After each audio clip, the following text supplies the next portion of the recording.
3। देखो सब जग जात बहा। बानी श्री हजूर स्वामी जी महाराज। देखो सब जग जात बहा,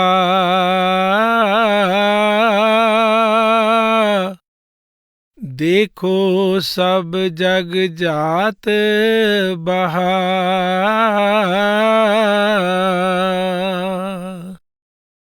देख देख मैं गतिया जग की, बार बार यों वरण कहा।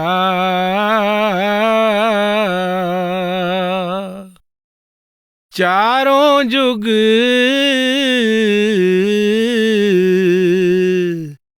चौरासी भोगी, अति दुख पाया नरक रहा।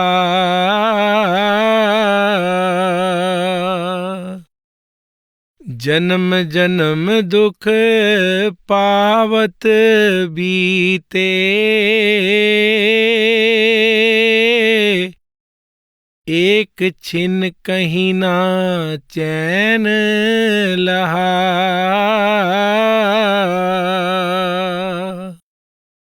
पाप पुण्य बस विपता भोगी, नहीं सतगुरु का चरण गहा।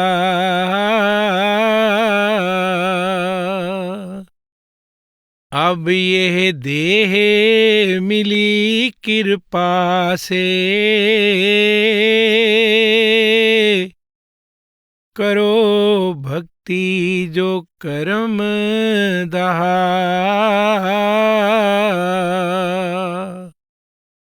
अब की चूक माफ नहीं होगी, नाना विधि के कष्ट सहा।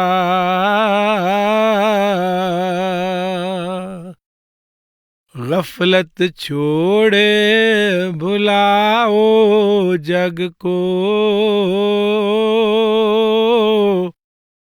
नाम अमल अब घोट पिया।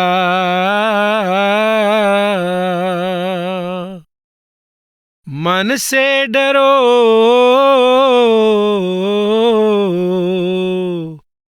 करो गुरु सेवा, राधा स्वामी भेद दिया।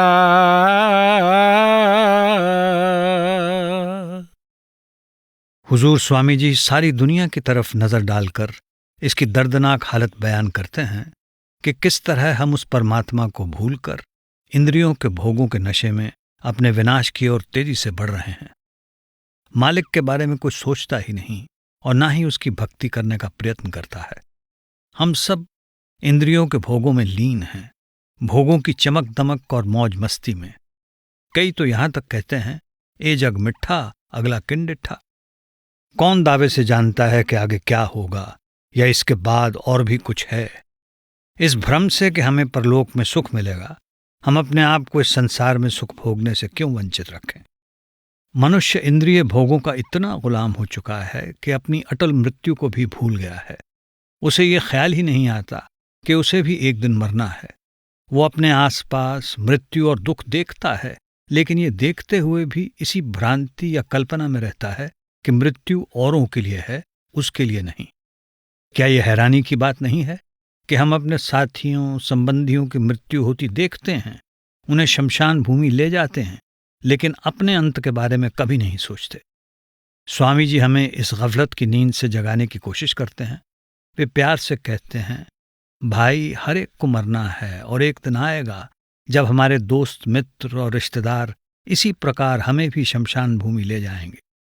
ये शरीर जो हमारे हौमे और घमंड का आधार है, जला दिया जाएगा या दफना दिया जाएगा और हमें अपने अच्छे और बुरे कर्मों का जवाब देने के लिए यमराज के सामने खड़ा होना पड़ेगा।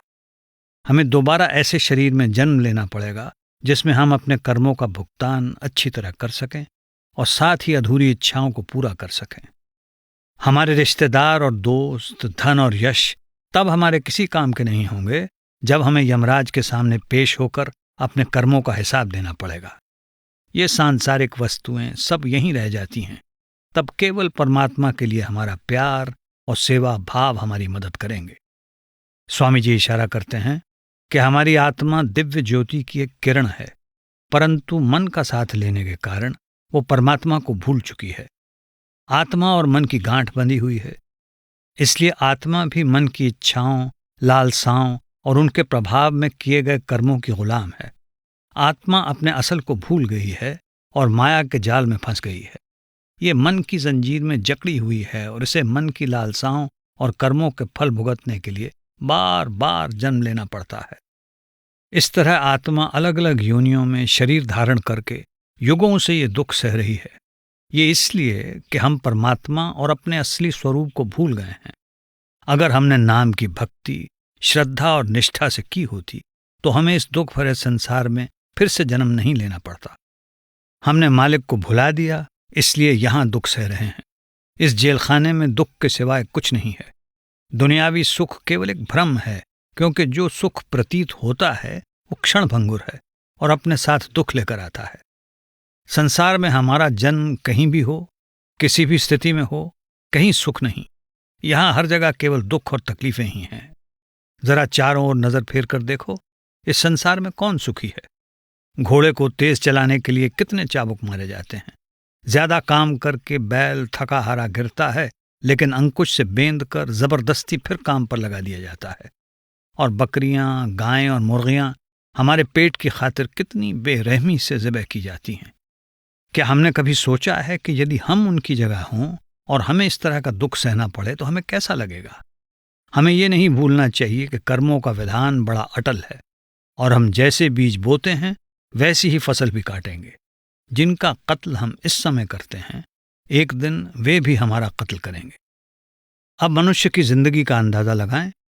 क्या मनुष्य ने सुख और शांति प्राप्त कर ली है?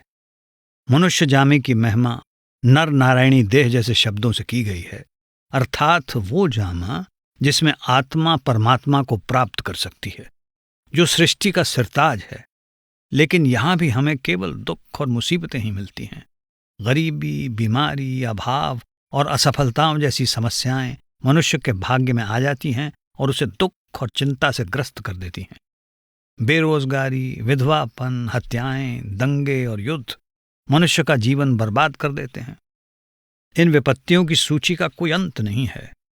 स्वामी जी हमें चेतावनी देते हैं कि मनुष्य देह में क्या, किसी भी जामे में सुख या शांति नहीं है।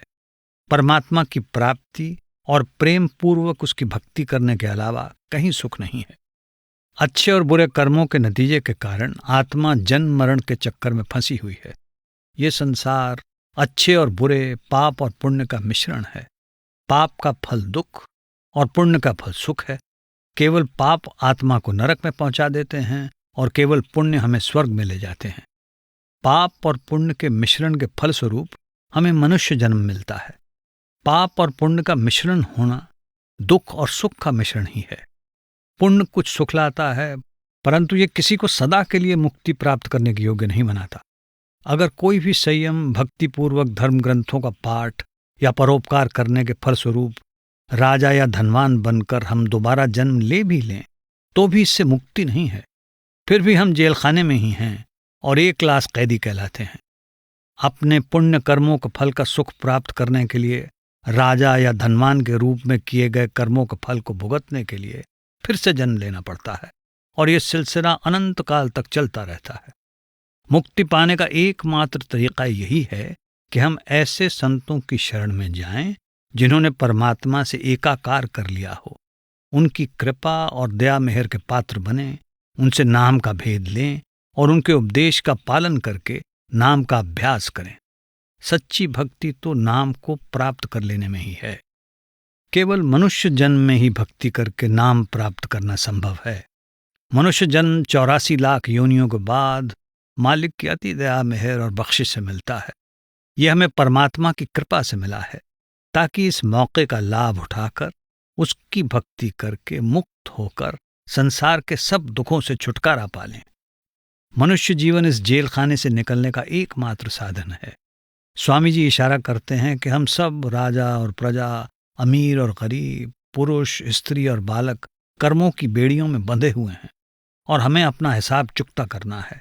जब तक अच्छे और बुरे सब कर्म नष्ट नहीं हो जाते, परमात्मा की प्राप्ति संभव नहीं है। इसलिए जरूरी है कि हमें वो भक्ति करनी है जिसके द्वारा हमारे अच्छे बुरे कर्मों का सिलसिला ही खत्म हो जाए। माला फेरना, जप तप, कठोर संयम, धर्म ग्रंथों का पढ़ना या दान पुण्य करना पुण्य कर्म तो हैं, किंतु ये मुक्ति प्रदान नहीं करते। कर्म 3 प्रकार के हैं: संचित, पिछले जन्मों के इकट्ठे किए हुए कर्मों का भंडार; प्रारब्ध, तकदीर यानी भाग्य कर्म जिनके कारण हम इस योनि में हैं और जो हमें भुगतने ही पड़ते हैं; क्रियमान, वे नए कर्म जो हम अभी कर रहे हैं और जिनका भुगतान हम भविष्य में करेंगे। संत और सद्गुरु समझाते हैं कि प्रारब्ध यानी भाग्य कर्म केवल भुगतने से ही नष्ट होते हैं, इसलिए हमें इन्हें मालिक की मौज से आए समझकर खुशी खुशी स्वीकार करना चाहिए। यदि ये खुशी लाते हैं तो हमें अधिक आनंदित नहीं हो जाना चाहिए, और यदि दुख लाते हैं तो बुरा मानकर उदास और नाराज नहीं होना चाहिए। यदि हम शांत चित्त से, बिना मोह या नाराजगी के, तेरा पाणा मीठा लागे के रवैये से कर्मों का भुगतान करते हैं तो कर्मों की मैल उतर जाती है और उनके बंधन टूट जाते हैं। इस प्रकार कर्म निष्फल हो जाएंगे और हमें उनका फल भुगतने के लिए फिर से जन्म नहीं लेना पड़ेगा। जो पिछले जन्म में क्रियमान कर्म अर्थात नए बीज थे, वे इस जीवन के प्रारब्ध कर्म बन जाते हैं, और जो इस जीवन में क्रियमान कर्म हैं वे अगले जन्म में प्रारब्ध कर्म बनते हैं। फिर हम क्रियमान कर्म को किस प्रकार नष्ट करें, क्योंकि जब तक जीवन है कर्म तो होंगे ही। संत हमें सुझाव देते हैं कि इन क्रियमान कर्मों को हम कैसे निष्फल कर सकते हैं। वे कहते हैं कि बुरे कर्म तो बिल्कुल नहीं करने चाहिए, क्योंकि बुरे कर्मों के फल से बचा नहीं जा सकता, उन्हें तो भुगतना ही पड़ता है। और अच्छे कर्मों को निष्काम भाव से फल का सुख पाने की इच्छा के बिना करना चाहिए। यदि कर्म इस प्रकार से किए जाएं तो उनके फल नहीं भुगतने पड़ते। उसी प्रकार जैसे भुने हुए बीज अंकुरित नहीं होते। यदि फल पाने की कामना से अच्छे कर्म किए जाते हैं तो इनके फल का सुख भोगने के लिए फिर जन्म अवश्य लेना पड़ता है। जहां तक संचित कर्मों के भंडार का सवाल है, जिनका भुगतान अभी तक नहीं हुआ है, वे नाम भक्ति से ही नष्ट होते हैं। इस तरह तीनों प्रकार के कर्मों का हिसाब चुकाकर जन्म मरण के चक्कर का अंत हो सकता है। कबीर साहब कहते हैं कि जिस प्रकार लकड़ी के ढेर को एक चिंगारी राख कर देती है, उसी प्रकार नाम के एक अणु यानी एटम से सारे कर्मों का नाश हो जाता है। जब ही नाम हृदय धरा, भया पाप का नाश, मानो चिनगी आग की परी पुरानी घास। शब्द या नाम का अभ्यास हमें जन्म और मृत्यु के चक्कर से मुक्त कर देता है। इस शब्द में स्वामी जी बताते हैं, हमारी वर्तमान दशा हमारे प्रारब्ध के कारण है। अगर इस अनमोल मनुष्य जीवन में हम अपने आप को नाम भक्ति में नहीं लगाते और अच्छे बुरे कर्म करते ही रहते हैं, तो हम दोबारा जन्म मरण के चक्कर में फंस जाएंगे और हमें फिर दुख सहने पड़ेंगे। मनुष्य शरीर ही इस 84 लाख योनियों को जेल खाने से बाहर निकलने का एकमात्र रास्ता है। हम इस सच को नजरअंदाज करके अपने बहुमूल्य मनुष्य जीवन को, जो हमें नाम भक्ति के अभ्यास के लिए दिया गया है, मन और इंद्रियों के कहे अनुसार अच्छे बुरे कर्म करके बर्बाद कर देते हैं। अपने असली कर्तव्य नाम की कमाई करने और मालिक से फिर मिलाप करने की तरफ कोई ध्यान ही नहीं देता। इसको एक सुंदर दृष्टांत के द्वारा स्पष्ट किया गया है। एक अंधे आदमी को एक बड़े जेल खाने में, जिसका केवल एक दरवाजा है, डाल दिया जाता है। अपने हाथों से दीवारों को छूकर वो रास्ता टटोलना शुरू करता है, इस उम्मीद में कि उसे दरवाजा मिल जाएगा और वो बाहर निकल जाएगा। लेकिन जब वो दरवाजे के काफी पास आता है तो वो अपना सिर खुजलाने लगता है और ऐसा करने से फिर दरवाजे से चूक जाता है। अब उसे वापस उसी 4 दीवारी में घूमकर दरवाजा ढूंढना पड़ता है और उसी कारण से दरवाजे को पाने से वो फिर चूक जाता है। ठीक ऐसे ही सुखों और इंद्रियों के भोगों के कारण हम भी उस एक दरवाजे को पाने में चूक जाते हैं जो हमें इस दुनिया की जेल से बाहर ले जाता है और हमें फिर से जन्म मरण के पूरे चक्कर से गुजरना पड़ता है। स्वामी जी हमें सलाह देते हैं कि सच्चाई के साथ हम समस्या के इस पहलू पर विचार करें और इसी जीवन में नाम की प्राप्ति के लिए मेहनत करना शुरू करें। अगर मगर करना छोड़ें, कल तक के लिए ना टालें, अभी इस जीवन में ही प्रयत्न करना शुरू करें। कुछ लोग सोचते हैं जब हम बूढ़े हो जाएंगे तब परमात्मा की भक्ति करेंगे। अभी तो हम जीवन का आनंद लें, पत्नी और बच्चों पर ध्यान दें और उनके लिए ठीक बंदोबस्त करें। मालिक की भक्ति के लिए फिर काफी समय होगा। ये झूठी दलीलें हैं। बुढ़ापे में शरीर रोगी होकर दुर्बल हो जाता है, दिमाग कमजोर हो जाता है और हम सांसारिक मोह में जकड़े हुए होते हैं। फिर किसे पता कब मौत हमें ले जाए, बिना किसी सूचना के शरीर एक पल में मौत का शिकार हो जाए। इसलिए समझदारी के साथ जब मन और शरीर दोनों तंदुरुस्त हैं, भक्ति करनी शुरू करें। यदि अभ्यास में एकाग्रता न भी हो तो भी जैसे तैसे जितनी हो सके करते रहें। यदि अधिक समय ना भी मिल सके, एकाग्रता प्राप्त न हो और मन भटकता रहे तो भी निराश न हो। प्रयत्न करने का भी महत्व है। संतजन हमें परिवार छोड़ने या समाज पर बोझ बनने के लिए नहीं कहते। अपनी रोजी रोटी कमाएं, कर्तव्य निभाएं, लेकिन अपने ध्यान को नाम में लगाए रखें। सभी संतों ने ऐसा ही किया है। कबीर साहब जुलाहे थे, गुरु रविदास जी ने जूते गांठ कर अपना गुजारा किया, गुरु नानक साहब ने अपने हाथों से खेती की, अपनी और अपने परिवार की परवरिश की। इन सब ने साथ ही साथ नाम भक्ति का अभ्यास भी किया। इस संसार में हमें निष्काम भाव से बिना लगाव या बिना सुख की इच्छा तृष्णा के रहना चाहिए। लगाव नाम से होना चाहिए और उसे पाना हमारा एकमात्र लक्ष्य होना चाहिए। दूसरे काम कर्तव्य समझकर उस हद तक ही करने चाहिए जितना अपने और अपने परिवार की परवरिश के लिए जरूरी हैं। परिवार की ओर इस तरह का रुख अपनाकर सारे प्रयत्न नाम के अभ्यास की ओर लगाने चाहिए, जो परलोक जाने के लिए हमारी एकमात्र तैयारी है। जब हम अपनी परलोक की यात्रा शुरू करते हैं तो सारी सांसारिक वस्तुएं, धन, संपत्ति, मित्र, सगे संबंधी, मान सम्मान और ये शरीर भी जिसकी हम इतनी देखभाल करते हैं, यहीं धरे रह जाते हैं। केवल नाम ही हमारा साथ देता है और कोई चीज ना तो हमारा साथ दे सकती है और ना ही देगी। नाम की दौलत इकट्ठी करके ही मनुष्य संसार में सुख और शांति पाता है और मरने के बाद परमात्मा में विलीन हो जाता है। केवल नाम ही हम पर ऐसी कृपा और बख्शिश कर सकता है। इसलिए हमें यही शोभा देता है कि हम सांसारिक जीवन में ही व्यस्त न होकर नाम अभ्यास के लिए लगन और भक्ति के साथ प्रयत्न करें। मनुष्य होने के नाते यह हमारे जीवन का असली कर्तव्य है। आत्मा और परमात्मा के बीच मन की रुकावट है, इसलिए उसे वश में करना अति आवश्यक है। वो इंद्रियों के भोगों के पीछे पागल होकर सांसारिक विषयों के सुख के पीछे भागता है।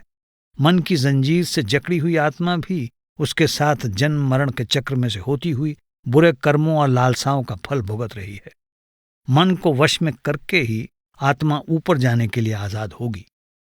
लोग अनेक तरीकों से मन को जीतने की कोशिश करते हैं, जप तप करते हैं, धर्म ग्रंथों के पूजा पाठ करते हैं, लेकिन ये सब तरीके अधूरे हैं। वास्तव में मन को इस प्रकार काबू नहीं किया जा सकता। सांप जब तक पिटारी में बंद है शांत रहता है, लेकिन जब भी पिटारी खोलेंगे जरूर डंक मारेगा।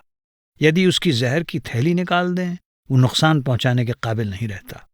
इसी प्रकार इन तरीकों को अपनाकर मन थोड़े समय के लिए शांत हो भी जाए तो भी मौका पाते ही फिर हावी हो जाता है। केवल नाम या शब्द के अभ्यास से ही इसे वश में किया जा सकता है।